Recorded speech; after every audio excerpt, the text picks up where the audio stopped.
जी बिल्कुल, मैं अपना यूट्यूब प्लेटफ़ॉर्म जो है वो देशवाणी के नाम से चलाती हूँ और जो भी ग्राउंड की खबरें होती हैं इस तरीके की, उनको जो है वो कवर करती हूँ। क्या हुआ था उस दिन, कौन सी डेट की बात है और क्या पूरा घटनाक्रम था, ये एक बार बताएं, क्या समय हो रहा था? ये जो है वो 20 जुलाई की बात है, जिस दिन संसद की ओर मार्च करने के लिए सीजेपी पार्टी वालों ने बोला था।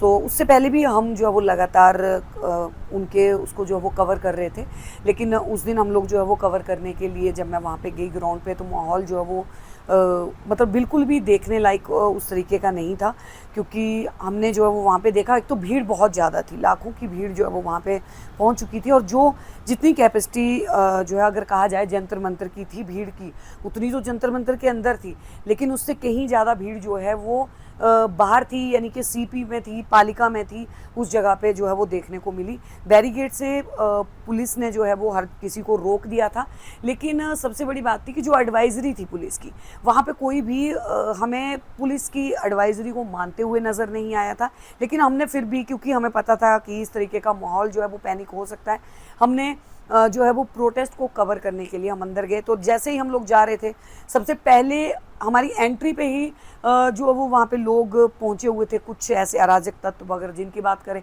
ख़ास तौर पे कहूँगी कि स्टूडेंट बहुत कम थे, बाहर के लोग जो हैं वो इस तरीके के जो कि खाली हुड़दंग मचाने के लिए ही वहाँ पे आए हुए थे, उनको देख के पता चल रहा था। हम लोग गए, वो लगातार चिल्लाना शुरू कर दिया कि गोदी मीडिया, गोदी मीडिया। हम फिर भी चुप रहे, हमने कुछ नहीं किया। हमने जो बाइट देना चाहता था, अपनी मर्जी से बोलना चाहता था, हमने उनसे पूछा कि आज आगे का क्या डिसीज़न होगा, संसद को घेराव की आज बात की गई है, आगे अभिजीत दीपिके जो है वो क्या कदम जो है वो उठाने वाले हैं, सरकार से क्या क्या मांगे हैं। जिन जिन लोगों ने पॉजिटिव वाइट दी हमने ली, और तकरीबन ये बात है हमारी सुबह 11:30 बजे की, और उसके बाद हम लोग निकल लिए, क्योंकि हमें ये लगा कि यही है, और संसद घेराव अभी जो है वो हमें लग नहीं रहा कि होगा, क्योंकि पार्लियामेंट सेशन भी था उस दिन, मानसून का सत्र भी जो है वो चल रहा था। हम लोग निकल रहे थे, जैसे हम LIC के पास जो है वो पहुँचे हैं, जो LIC की बिल्डिंग है, वहाँ पे एक लड़का हमारे पास आता है, उसका नाम होता है आदित्य आनंद। मूल्यतः वो बिहार का रहने वाला था, और वो प्रोटेस्टर था। वो लगातार वहाँ पे कई दिनों से जो है वो प्रोटेस्ट में उनका समर्थन कर रहा था।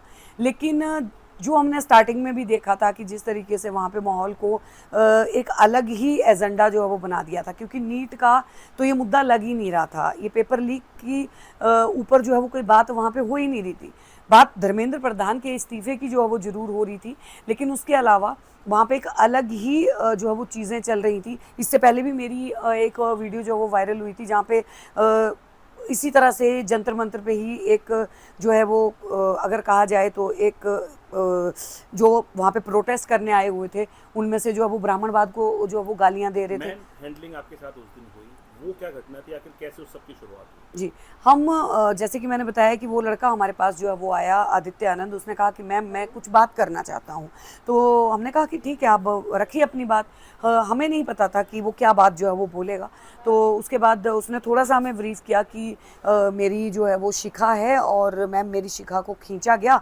इन लोगों ने मुझे पीएम मोदी के लिए गाली देने के लिए कहा, तो मैं समर्थन यहाँ पे कर रहा था, तो मैंने पीएम मोदी के लिए भी गाली दी, मैंने अमित शाह जी के लिए भी गाली दी, मैंने धर्मेंद्र प्रधान जी के लिए भी गाली दी। लेकिन जब उन्होंने पीएम मोदी की दिवंगत माँ के लिए गाली देने के लिए कहा, अमित शाह की पत्नी के लिए गाली देने के लिए कहा, और गंदे शब्दों का इस्तेमाल करने के लिए कहा, तो आदित्य आनंद ने उस चीज़ का ऑब्जेक्शन उठाया। तो कुछ जो वहाँ पे दूसरे और प्रदर्शनकारी थे, उन लोगों ने उसे पीटा, और ये चीज़ जो है वो 2 घंटे पहले उसके साथ हुई थी, और वो ये अपनी बात जो है वो मीडिया के थ्रू पहुंचाना चाहता था कि मैं जिस आंदोलन के साथ जुड़ा था, मैं जिस प्रोटेस्ट के साथ जुड़ा था, ये वो प्रोटेस्ट है ही नहीं, ये एक अलग ही एजेंडा जो है वो चल रहा है।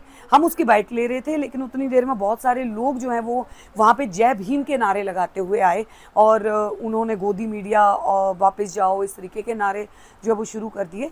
मैंने अपना कंटिन्यू रखा, मैंने आदित्य आनंद बोल रहे थे, मैंने उनकी बात, जिसका पूरा फुटेज है मेरे पास कि हम लोग उसका इंटरव्यू जो है वो ले रहे हैं, और मैं नॉर्मल उसे कह रही हूँ कि आप बोलिए, कोई बात नहीं, इनको शोर मचाने दीजिए। वो बात कर रहे थे, लेकिन उतनी देर में भीड़ में से एक लड़का आता है, वो कैमरा को जो है वो हाथ मारता है, हमारा कैमरा दूर जाके गिरता है, हमारा कैमरा पूरा डैमेज हो गया, टूट गया। वो कैमरे को जो है वो हाथ मारता है, एंड जो आदित्य आनंद, जो लड़का बाइट दे रहा था, उसको अपनी तरफ जो है वो खींचता है और मतलब एक जबरन खींच के उसको नीचे की तरफ जो है वो दबोच देता है। और मेरी तरफ को, क्योंकि उस टाइम पे चूंकि कैमरा जो है वो थोड़ा सा शेक भी हुआ है, वीडियो के साफ तौर पे दिखाई दे रहा है, वो जो लड़का है रेड टी शर्ट उस लड़के ने पहनी हुई है, वो मेरे निजी अंगों के ऊपर हाथ मारता है। मैं उस चीज़ का ऑब्जेक्शन उठाती हूँ कि आप किस तरीके से हाथ लगा रहे हैं, आप मतलब इस तरीके से टच करेंगे एक महिला पत्रकार को। मैंने इस चीज़ के ऊपर जो है वो सवाल उठाया। तो उसके बाद जो है वो भीड़ ने चारों तरफ से हमें घेर लिया और जो है वो अलग अलग हूटरिंग करना शुरू कर दिया। जितने वो थे प्रोटेस्टर, वो मेरे ऊपर जो है वो चढ़े आ रहे थे, ऊपर की तरफ जो हम झुक रहे थे मेरी तरफ से। मैं उनको दूर कर रही थी अपने से कि आप दूर रह के बात कीजिए, मेरे से थोड़ा दूर रहिए। जब वो बिल्कुल नहीं मान रहे थे, हमने आगे की तरफ जाना जो है वो शुरू किया। मैंने थोड़ा गुस्सा दिखाया वहाँ पे कि आप साइड दीजिए, हमें जो वो निकलने दीजिए, हम लोग जा रहे हैं यहाँ से। हम लोग आगे निकलने लगे तो वो हमें घेर के खड़े थे, हमें रास्ता नहीं दे रहे थे। हम इस सामने जा रहे थे तो सामने से भी हमें घेर के खड़े थे, हम कहीं पे भी नहीं निकल पा रहे थे। वहाँ पे उस दौरान मेरे कैमरा पर्सन थे लोकेश ठाकुर, वो मेरे साथ में थे और उन्होंने प्रोटेक्ट करने की कोशिश की। वो मुझे पकड़ भी रहे हैं। वहाँ से कम 2 किलोमीटर तक जो है वो हम लोग, हमारी गाड़ी जो है वो पालिका में खड़ी थी, हम 2 किलोमीटर तक घूम के उनसे बचते बचाते कि हमें अब तो हमारा पीछा छोड़े, हम आगे की तरफ जो है वो बढ़े जा रहे थे। उनका मेन मोटिव जो था वो कहीं ना कहीं ये था कि वही वो ये चाहते थे कि हम जो है वो वहाँ पे होपलेस हो जाएं और उस तरीके से। लेकिन बीइंग अ जर्नलिस्ट, एक पत्रकार होने के नाते मुझे ये लगता है कि हिम्मत के साथ जो है वो डटे रहना वो सबसे ज़्यादा ज़रूरी होता है और ये हर महिला के लिए होता है।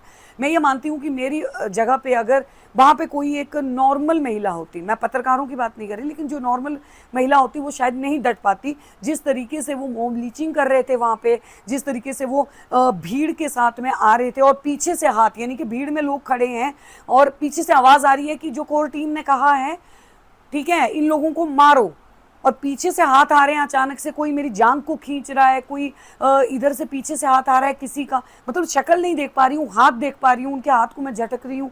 कभी जो है वो यहाँ पे सीने पे हाथ लग रहा है, कभी कहाँ पे हाथ लग रहा है। तो मेरे कैमरामैन ने मुझे पकड़ के वहाँ से निकालने की कोशिश की। हम लोग जब गाड़ी तक जो है वो किसी तरह पहुँचे तो हम लोग अपनी गाड़ी में बैठे तो उन्होंने हमारी पूरी गाड़ी को घेर लिया और गाड़ी को ज़ोर ज़ोर से पीटना शुरू कर दिया। मेरी गाड़ी का आगे से जो है वो ग्लास क्रैक हो गया। उनके मारने की वजह से उन्होंने साइड मिरर जो है वो तोड़ दिया। उस टाइम पे पूरी गाड़ी में डेंट जो है वो आ गए। उसके बाद मैं बाहर उतरी, गाड़ी से बाहर निकली, मैंने उनको बोला कि आप गाड़ी क्यों पीट रहे हैं, हम लोग जा तो रहे हैं यहाँ से। तो वो गंदी गंदी गालियाँ जो है वो देने शुरू हो गए कि आप मोदी के साथ ये करो, जाके वो करो, मतलब इस तरीके का। वो सारी फुटेज जो है वो वायरल हो रही हैं अभी कि किस तरीके से लोग जो है वो वहाँ पे बोल रहे थे। और कुछ एक तथाकथित चेहरे थे जो बार बार आके हूटरिंग जो है वो कर रहे थे, गंदे गंदे इशारे कर रहे थे, अपने प्राइवेट पार्ट्स को दिखा दिखा के इशारे कर रहे थे। और उसके बाद जैसे ही हमने ज़बरदस्ती वहाँ से अपनी गाड़ी को निकाला कि ठीक है, हम इनसे बहस तो नहीं कर सकते क्योंकि भीड़ का कोई चेहरा नहीं होता, हम वहाँ से निकल रहे हैं। हमने गाड़ी जैसे स्पीड में निकाली, उन लोगों ने पीछे से गाड़ी पे पत्थर मारे और लिटरली गाड़ियों के शीशे, मेरी पूरी गाड़ी के शीशे जो है वो तोड़ दिए गए। हम वहाँ से रॉन्ग साइड से गाड़ी को भगा के किसी तरह जो है वो हम लोग मिंटो ब्रिज के पास पहुँचे। वहाँ पे कुछ पुलिसकर्मी थे, वहाँ पे पहुँच के हमने 112 कॉल किया और उसके बाद फिर एसआई रीना जो है वो आई और उन्होंने मौके पे हमें जो वो प्रोटेक्ट किया। उन्होंने हमें कोशिश की कि वो हमें पार्लियामेंट थाने तक ले जाएं, लेकिन क्योंकि उस टाइम तक जो है वो वहाँ पे आंसू गैस और वो सारी चीज़ें शुरू हो चुकी थी, तो हम लोग जो है वो जाम में फंस गए और हम लोग नहीं जा पाए। हालांकि मतलब उसके बाद ये वीडियो जो है वो काफ़ी वायरल हुई। हम किसी तरह से वहाँ से जो है वो अपने आप को बचा के तो आ गए, लेकिन हमारे अलावा भी वहाँ पे मैं ये कहना चाहूँगी कि जितनी भी फीमेल पत्रकार थी सबके साथ ही बदतमीज़ी हुई, सबके साथ बदतमीज़ी हुई। बस वो बात अलग है कि मेरी वीडियो ज़्यादा वायरल हुई और भी उन्होंने भी अपने साथ दिखाई हुई अभद्रता जो है वो दिखाई कि किस तरीके से ये अराजक जो है वो लोग आए थे, ये उपद्रवी आए थे, ये सिर्फ इसी मानसिकता के साथ आए थे कि कहीं ना कहीं जो है इन्होंने इस तरीके का हंगामा जो है वो करना ही था, माहौल बिगाड़ना था। कार्रवाई की अगर बात करें जी। तो क्या कुछ पुलिस की कार्रवाई से कितने संतुष्ट हैं? आपने भी कंप्लेंट्स की है, अभी तक कोई बयान आपके पुलिस की तरफ से लिए गए हैं? क्या कुछ पुलिस की प्रक्रिया जो है वो अब आपके साथ हो रही है या फिर आप कहाँ तक इस मामले में स्टैंड ले रहे हैं? देखिए, उस दिन की मैंने बताया कि एसआई रीना जो है वो हमें लेके जा रही थी पार्लियामेंट तक। तो जैसे हम लोग जा रहे थे तो उनकी गाड़ी के ऊपर भी उस टाइम पे उन्होंने जो है वो आके नॉक करना शुरू किया, प्रोटेस्टर ने वो ठोक रहे थे। लेकिन फिर हम वहाँ से, क्योंकि जाम में फंस गए थे और काफ़ी लेट हो गए थे, तो वहाँ के जो आईओ थे मोहित, पार्लियामेंट थाने के, उनसे बात हुई। उनका कॉल आया मेरे पास कि मैम आपकी कंप्लेंट आई है, लेकिन आप आज मत आइए, अभी मत आइए आप यहाँ पे, क्योंकि पार्लियामेंट थाने के बाहर का माहौल जो है वो बिल्कुल ख़राब था। थाने वगैरह नहीं, अभी मैं नहीं गई हूँ 2 दिन से। मतलब मैं इतना दहशत में हूँ कि मैं अपने घर से बाहर निकल रही हूँ तो लोग मुझे कह रहे हैं कि आपकी वीडियो वायरल हो रही है। मतलब हर कोई, मैं नेवर्स में आस पास में कहीं पे भी जा रही हूँ तो लोग जो हैं वो मुझसे पूछ रहे हैं कि मैम आपके साथ क्या हो गया। मतलब इस तरीके का माहौल जो वो बना हुआ है, और पार्लियामेंट तक जाना तो कहीं ना कहीं, और मुझे इस तरीके के ऑप्शंस जो है वो मैसेज भी आ रहे हैं कि अगर तुम अभी जो है वो वहाँ पे दिखाई दिए तो तुम्हें जो है वो मार देंगे। इस तरीके के बहुत सारे मैसेज जो है वो अभी आए हैं। हाँ, डीसीपी ऑफिस से, दरियागंज से मेरे पास जो है वो कल कॉल आया था, एंड उन्होंने पूछा था कि क्या कुछ हुआ, तो मैंने उनको सारी जो बात बताई है। उन्होंने एक्शन लेने के ऊपर बात की है। उन्होंने कहा है कि आपकी बात को सुना जाएगा, और भी जिन जिन लोगों के साथ ये जो घटना घटी है सबके ऊपर जो है वो हम जो है वो सबकी कंप्लेंट जो है वो लेंगे और उचित जो है वो कार्रवाई करेंगे। अमूमन जंतर मंतर पर काफ़ी सारे प्रोटेस्ट जो है होते रहते हैं। सरकार ने जगह को प्रोटेस्ट के लिए निर्धारित किया, बिल्कुल। लोग धरने प्रदर्शन करते हैं, वहाँ बैठते हैं। आपने इससे पहले भी वहाँ बहुत कुछ कवर किया होगा, क्या कभी इस तरह का कोई इंसिडेंट या कोई घटना आपके साथ हुई है? जी किसी और नहीं, के साथ आपने देखी? जी नहीं, बिल्कुल भी नहीं। मैंने पहलवान जो है वो प्रोटेस्ट पूरा मैंने कवर किया था। इवन अगर मैं बात करूं तो मैंने किसान आंदोलन जो है वो पूरा कवर किया था उस टाइम पे, और हमने बॉर्डर्स पे जाके कवर किया था। लेकिन वहाँ पे भी हमें किसी ने इस तरीके की जो है वो पत्रकारों के साथ बिहेव नहीं किया था। मतलब गोदी मीडिया बोला जाता था, लेकिन इस तरीके से बिहेव नहीं किया गया था जिस तरीके से, हैंडलिंग नहीं की जाती, बिल्कुल, और जिस तरीके से फोर्सफुली, मतलब फिजिकल असॉल्ट नहीं किया था। क्योंकि वो माहौल ऐसा था कि सर मैं बताना चाहूँगी कि मैं इतने ट्रॉमा में उस टाइम पे चली गई। गुस्सा तो आ रहा था, लेकिन वो इतने ट्रॉमा में थी कि अगर मेरे साथ मेरा कैमरा पर्सन नहीं होता, मैं बिल्कुल अकेली होती, और तो वो लोग जो कुछ भी कर सकते थे मेरे साथ।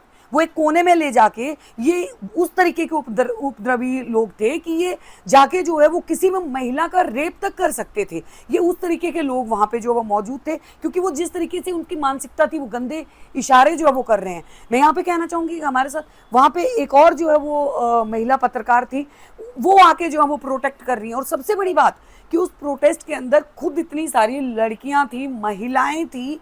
जब वो लड़के हूटरिंग कर रहे थे, उन महिलाओं ने, उन लड़कियों ने भी ऑब्जेक्शन नहीं उठाया कि आप एक महिला के साथ इस तरीके का बिहेव ना करें। मैं कैमरा हैंडल कर रहा था, कैमरा पर्सन है आप? मैं उनका कैमरा पर्सन था। और जब हम रिपोर्टिंग शुरू की हमने, तो हम एक शख्स से बात कर रहे थे। उसी बीच में कुछ लोग आते हैं जो जय भीम और आरएसएस मुर्दाबाद ये सब के नारे लगाते हैं। गोदी मीडिया का नारा देने के बाद वो हमारे साथ मारने पीटने की नौबत आती है, हाथापाई करने की कोशिश करते हैं। लेकिन मैं अपने रिपोर्टर को कहीं ना कहीं प्रोटेक्ट करने के बाद मैं उनको वहाँ से लेके निकलता हूँ। और वो इस तरीके की भीड़ थी कि मैं उस भीड़ को चाह के भी निकल नहीं पा रहा था। और अभी कुछ दिन पहले मेरी सगाई हुई थी, तो मेरे हाथ में एक सोने की अंगूठी थी, वो प्रोटेस्टकारी वो भी मेरे से छीन के ले गए। और यानी कि एक तरह से मैं कह नहीं सकता कि मेरे ऊपर किस तरीके का मानसिक दबाव है। मैं अपने परिवार से बात नहीं कर पा रहा हूँ, अपने घर से बाहर नहीं निकल पा रहा हूँ, और मेरा कैमरा तोड़ दिया गया, मेरी गाड़ी तोड़ दी गई। आपके साथ भी मारपीट की गई? हाँ, मेरे साथ मारपीट की गई। लेकिन वो भीड़ इस तरीके की थी कि अगर मैं बदला लेने के लिए ट्राई करता तो शायद मैं नहीं ले पाता।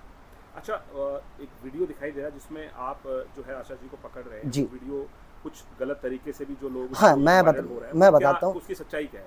सच्चाई ये है कि जो मेरे साथ मेरी रिपोर्टर थी, फीमेल रिपोर्टर, वो प्रदर्शनकारियों को जवाब देना चाह रही थी। लेकिन वो प्रदर्शनकारियों की संख्या लाखों में थी, जो जिससे कि हम नहीं जीत पाते थे। तो मैं अपनी फीमेल रिपोर्टर को प्रोटेक्ट कर रहा था। मैं उसको पकड़ के लेके जाना चाह रहा था कि हम यहाँ से निकलते हैं, हम यहाँ से चलते हैं, क्योंकि हम इनसे नहीं जीत पाएंगे। मैं बार बार उनको एक चीज़ कह रहा था कि हम यहाँ से निकलते हैं। मैं उनको प्रोटेक्ट कर रहा था, कभी उनको मैं पकड़ के खींच के लेके जा रहा था कि हम इनसे नहीं जीत पाएंगे, इस तरीके का वास्ता था। लेकिन कुछ लोग नैरेटिव चीज़ चला रहे हैं कि मैं खुद अपनी उस रिपोर्टर को उसके साथ छेड़खानी कर रहा हूँ। अच्छा, क्या लगता है आपको, प्रोटेस्ट वहाँ पर जो हो रहा था, नीट को लेकर के प्रोटेस्ट शुरू हुआ था, क्या वहाँ स्टूडेंट्स थे, कैसा क्या माहौल? सर, मैं पेशे से वीडियो जर्नलिस्ट हूँ, और मैं फर्स्ट डे पहले दिन से, और मैं 20 जुलाई तक मैंने वो प्रोटेस्ट कवर किया है। और शुरुआत में वो प्रोटेस्ट ठीक चल रहा था, लेकिन जो 20 जुलाई को हुआ है संसद घेराव के लिए, वो बिल्कुल गलत था। मैं पहले दिन से, आप मेरा चैनल उठा के देखिए, मैं पहले दिन से उस चीज़ को कवर कर रहा हूँ। मैंने हमेशा सीजेपी के प्रोटेस्ट में मैंने चीज़ें दिखाई, मैंने सरकार के खिलाफ भी जाता हूँ, मैं उससे नहीं डरता हूँ। लेकिन जो लास्ट वाले दिन हुआ है वो बिल्कुल गलत हुआ है। एक तरह से मारने का प्रयास किया गया था सर, और पुलिस की तरफ से भी उस तरीके की हेल्प नहीं मिली जिस तरीके की हेल्प मिलनी चाहिए थी।